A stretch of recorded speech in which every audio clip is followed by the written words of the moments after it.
Hello, my beautiful friends, my fellow space blobs and sparkly blobs and deep divers of spirit, whatever form might be arising from within you at this current time. I am so happy to have you back here in this space. And we are going to explore kind of a huge transit, which is Pluto shifting out of Capricorn and into Aquarius. And it's honestly taken me several days and a couple of attempts of sitting down here to chat with you all about it because it feels so huge and a little overwhelming. And the thing with Pluto being the outermost planet in the solar system, in the system of astrology, is that it's slow working behind the scenes. And yes, sometimes it can feel very in our faces. It can feel very much like it's hard to ignore. But at the same time, Pluto works subtly. Pluto works over long periods of time. We just moved through 16 years of Pluto in Capricorn, and we're about to start 20 years of Pluto in Aquarius. And in that way, this cannot be a conversation that's about prediction, control, analyzing our way into the next 20 years, or analyzing the way the last 16 years have emotionally impacted us and being able to put it in nice, tidy boxes and say, well, we did it, here you go. Of course, we're all going to be doing some processing and reflecting and exploring. That is so natural, I think, in these kind of shift points. But I do think that at some level, the job of astrology is not to predict the world. It's not to control it. It's not to put everything in nice, tidy boxes. It is to tell story. And I think that there can sometimes in the world of online spirituality and astrology and tarot, there is a bit of unethical behavior, I would say, because as practitioners, and I know many of you are also practitioners with yourself, with your communities, there's a responsibility there, I think, to make sure that we are actually taking care of people and taking care of ourselves and doing something that feels really true and kind and loving. And the stories that we tell and the way we commune with archetype and story and connection points really matters. It can help shape the way we experience whole chapters of our lives. Truly, I think many of us have found that. And I think it's really important sitting here in this doorway as Pluto shifts out of one sign and into another. I don't feel like my job here in this moment is to predict, to say, here are the themes, this is what it's going to feel like, this is how you are going to experience it, because that isn't accurate, and it's not even the work of Pluto in its essence, because Pluto is not about being up here in the intellectual mind, analyzing it, controlling it, thinking in the linear, making it all make sense. Pluto is emotional truth, instinct, subconscious knowing, going deep underground to our internal cellars in houses of our minds, in the architecture of society, and looking there first for the gems, for the wisdom, for the knowledge. And that requires getting out of the constant analysis and need to control ourselves and need to predict the future, because Pluto just won't work that way. And so my idea for our time here together is to really think about how we're navigating the shift into Pluto and Aquarius, how we want to feel with that, how we want to kind of resonate with that and allow it to feel like a magical connection point, and to allow it to be kind of this behind the scenes worker with us in the coming years, and to set the tone for it to feel that way, and also to honor what we've just been through. I know many of us sitting here right now are feeling maybe not our best. Maybe we're feeling really tired, or we might be feeling disoriented or physically unwell, or like what's next? How do I live this life? And so this is going to be a session to just honor that process and hopefully give you some sparks of ideas for how to commune with Pluto's work and this shift point in ourselves, in the world, in the process, and find a soft place to land. So let's get into it.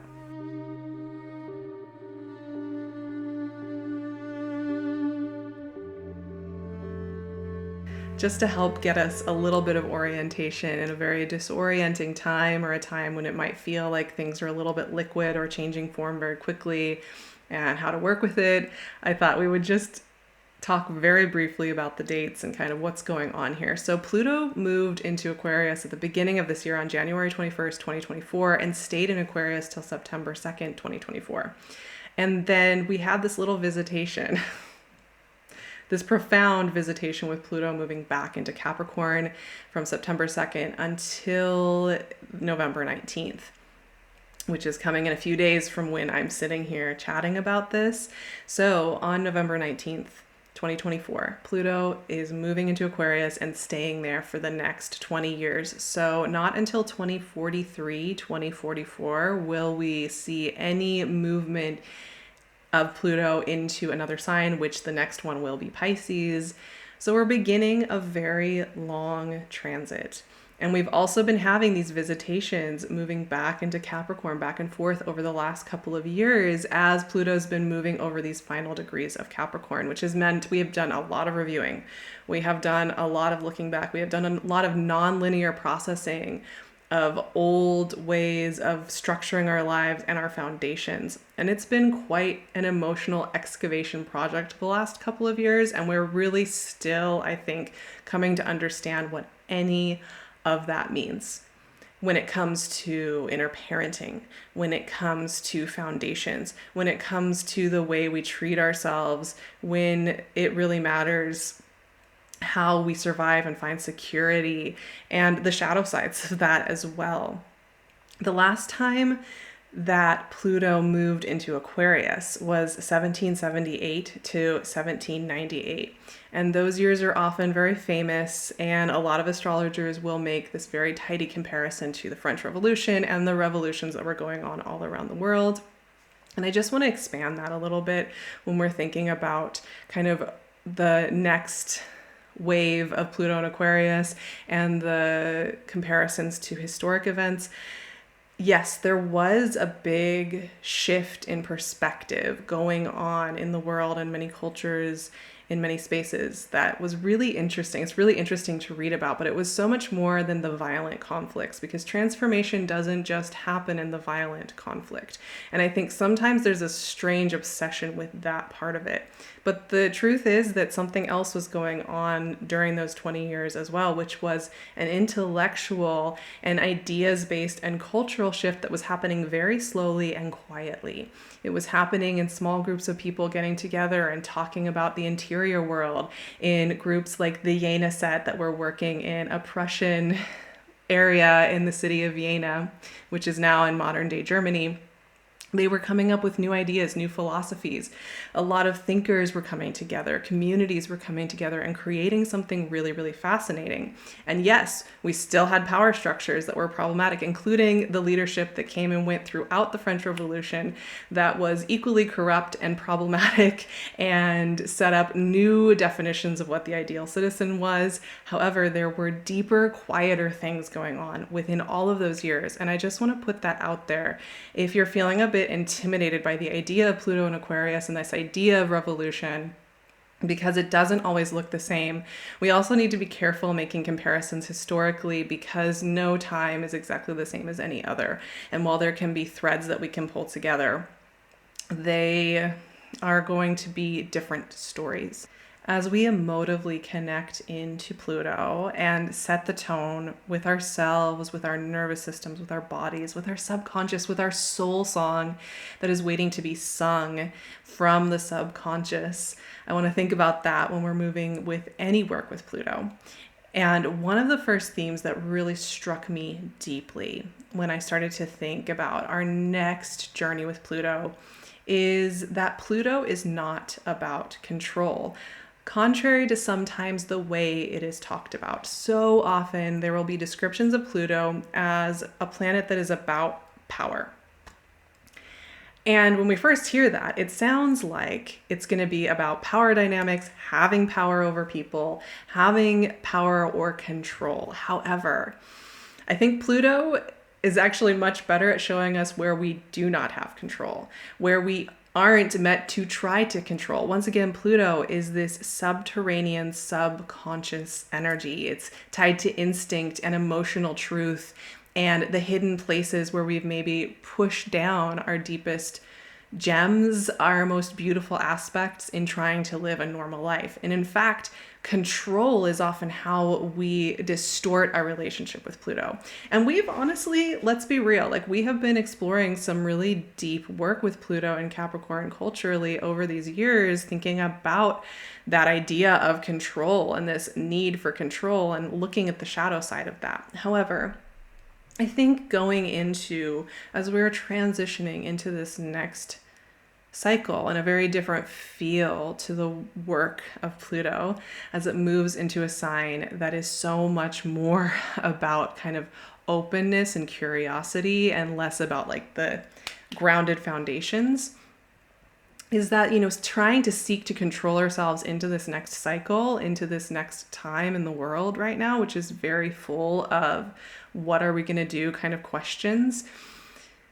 It's important that the sensitives among us do not try and put more control on ourselves or feel like if we can just control ourselves or we can just control the circumstances or we can just control our schedule or the people around us enough, we will somehow be able to kind of master this moment. When we really come back to Pluto's essence, empowerment is when we stop fighting ourselves, when we stop trying to control ourselves out of some of those deeper instincts, some of those deeper emotions that want to come up, some of those places where we need rest, where we need recognition, where we need the guidance of somebody that can help us do that subconscious work, where we just need to create something or to rest. That is how we are going to unlock the magic of Pluto. So often Pluto is also described as kind of this dragging you through the mud and the muck because you haven't done enough of your psychological work and your subconscious work. And that's when you get these punishments for not paying attention enough to your subconscious. And I think that's also a really interesting reflection when I hear people talk like that. I'm like, oh, you have a really interesting internal world going on where you have some really intense dictators who feel that that's how you have to do your work. And that's no judgment because I have my own internal judges and coordinators who are very, very invested in controlling things. So, I'm not free from any of this. I need these notes just as much as anyone.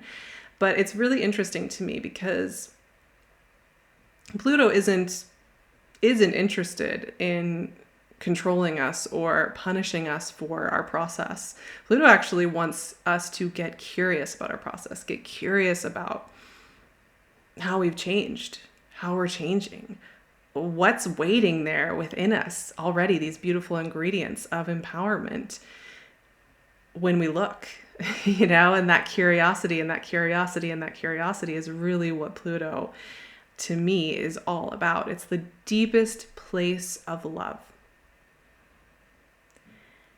And as we close out Pluto's work in Capricorn, I think it's really important that we are giving ourselves rest from this never-ending requirement that we've got to control ourselves to being better people and fixing the world and fixing the structures by punishing and controlling ourselves.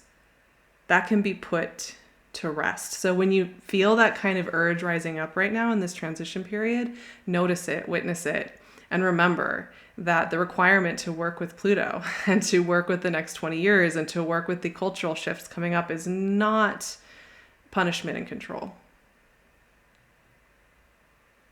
And really what we're being asked to do is to light our lanterns, because we're moving from the dark caverns under the mountain and the foundational work of working through Capricorn. Capricorn does require deep digging. The sea goat of Capricorn does require deep digging and looking at pain points and looking at where we have controlled and punished ourselves, quite honestly. But we are lighting our lantern and we are beginning a journey right now up to the top of the mountain where the hermit lives, where the master lives, where the eagle Airy is sitting. And our perspectives are, I think, going to change and shift in surprising ways as we do that. And one of the best ways we can prepare for that is to release the need to control ourselves.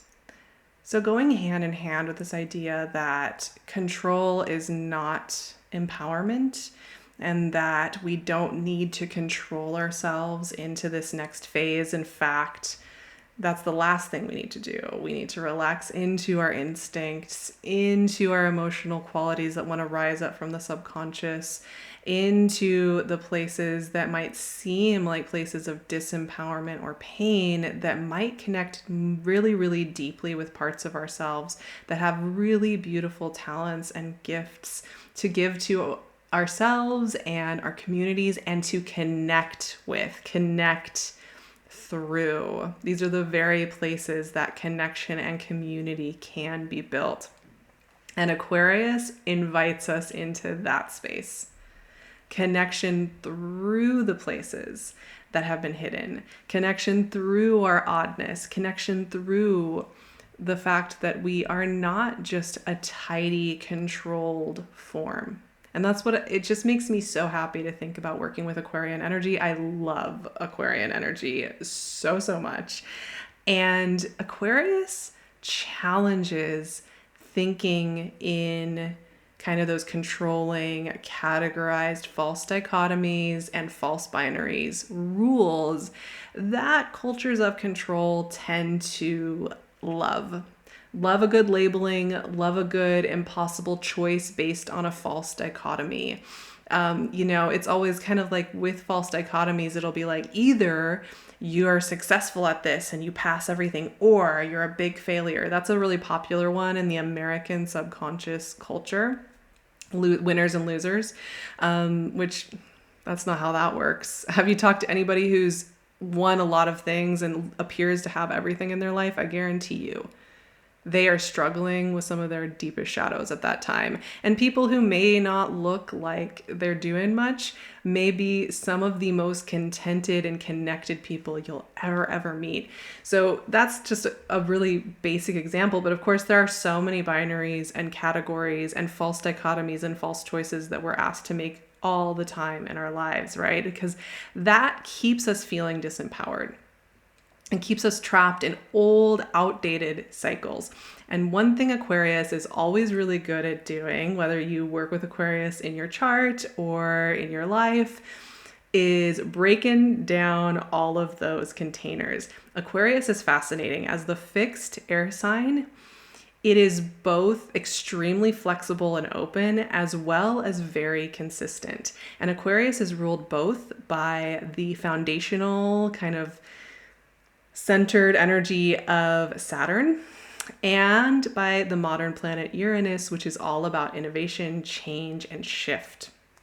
And one of the things that I think Pluto in Aquarius really invites us into is curiosity. And one of my favorite poets, Andrea Gibson, has said, choose curiosity over certainty. They just put out a post recently where that was one of the sentiments that they included in their discussion, was choosing curiosity over certainty. And I think that really boils down working with Pluto in Aquarius to its most potent essence. If there's one way to enter into this era, it's that. Getting curious about ourselves, getting curious about the way we're changing, getting curious about the way the world is changing. It's a really powerful connection point. It also allows an openness, a looseness, a relaxed state that allows Pluto to actually show us those little wounded places or those hidden places that want to be turned into places of empowerment and connection. Because Aquarius is, of course, the sign connected with community, humanitarianism, and being a part of the greater whole, belonging. And we can only do that when we get curious, when we step out of the false dichotomies and the false binaries, when we allow for that flexibility. And that goes back to our greatest safety right now, our greatest foundational strength, our greatest place of resilience and care even, and rest is in change. Aquarius invites sustainable change and invites turning things on their side, doing things backwards, doing things in a different order, trying out different things and experimenting. As usual, I'm planning on not getting too analytical and then we analyze a whole bunch, but I want to complete our time together here today with thinking about, so what do we do? How do we work with this beginning of this next era? What are some ways to just be here through this threshold energy? I think especially as Pluto will be at that 0-degree point of Aquarius all the way up until the very beginning of January into the new calendar year. This is a really tender point of transition. So I'm just going to offer up a few things to connect with. One, this leads in from what we just talked about. Get curious about yourself every single day. Give yourself credit for all you have moved through. Notice the skills, the subtle, quiet skills you have developed in letting people know what you need, or in choosing to sit down and rest when you notice you need it. Those points of growth and change are powerful. Don't be so hard on yourself right now. Once again, control will not make new things happen. So get curious, because I also think right now, many of us are going to be getting to know ourselves in new ways. Suddenly, ideas and perspectives, and maybe even just priorities and where we're putting our focus on is changing right now. It might have changed a lot over the last month or two and will continue to change. And I think so often we take ourselves for granted as just being where we are. But I think Pluto in Aquarius is going to invite that curiosity in every single day. The next one is focus on lighting your guiding lantern. Like I said, there's a journey going from the deep underground of the mountain to the mountain top right now as we shift from Capricorn to Aquarius. The quality difference, the energetic difference between Capricorn and Aquarius is quite vast. It's a really big shift. And we are going to need guiding lanterns within our core to guide us. So truly envision adding fuel to that lantern, tending to it, feeling its warmth burgeon in your body, giving it care and attention and witnessing it and making this part of your sacred process, preparing and envisioning, caring and moving slowly as we build that lantern up, as we build that flame, as we care for that flame.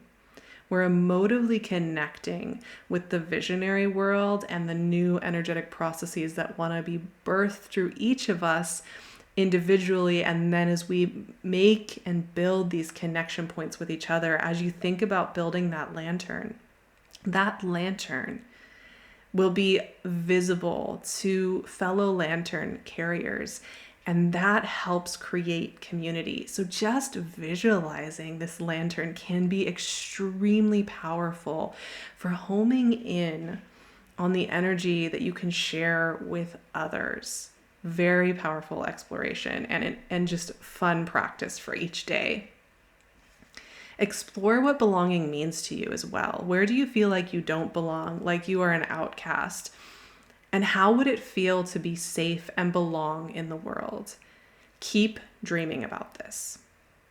I know in this community, with all the sensitive spirits who have gone through big shifts in life, have changed forms, have perhaps come to know themselves in a new way, there have been major times in our lives when we have felt completely like outcasts. And many of us, I think, still feel like outcasts from the main culture. And some of us sometimes that feels like pride and it's very exciting, and sometimes it feels kind of horrible, But regardless, I think dreaming about what it would feel like to build belonging is a really beautiful place to start this journey. And envisioning it and dreaming it and coming back to it and reflecting on it is really powerful visioning work right now. extremely energetically powerful. The final note here has to do with taking care of ourselves at this time. Shake off energy and come back to center. I like to brush energy off all of my limbs and my whole body. If you have just been on the internet and you just got inundated by a lot of information, if there's been interactions with people that have felt very jarring, brush it. Brush yourself, shake it, however you want to shed that energy. Don't feel you have to carry it all day, every day. And know that these shift points can feel particularly intense, sensitive, and strange because the old and the new are mingling right now. And that means that we are still visiting our past, we're still visiting some old wounds, and we're having these huge visions coming in. Can you imagine like our systems right now doing that work really, really potently and simultaneously? If you feel like old lessons are returning, if you feel like you are just bringing in so many new sights, but you don't even know what to do with it yet, just remember this all takes a lot of emotional and physical processing. And many of us over the next few months are going to be feeling that. You are not alone. It is not some strange, bizarre thing and that you're somehow broken or the world as it is right now with all of its hardness has broken you. Like, it's really an innate part of this whole journey, which is why shaking off the energy, spending time envisioning belonging, lighting our lanterns, focusing on those things is so crucial right now. And like I said at the very beginning, what I want for each of us, any of us who like to think about archetype and envisioning and meditating on these kind of planetary energies, is to set the tone for our relationship with Pluto and Aquarius. Set that relationship up to be curious, to be not about self-control, but about flowing into and overflowing into and connection points and belonging. Setting that tone now, I think, is such a beautiful intention and is a really beautiful way to finish up the calendar year and open it as well. And I think this is where I'm going to be coming back and focusing every single day all the way into the new year.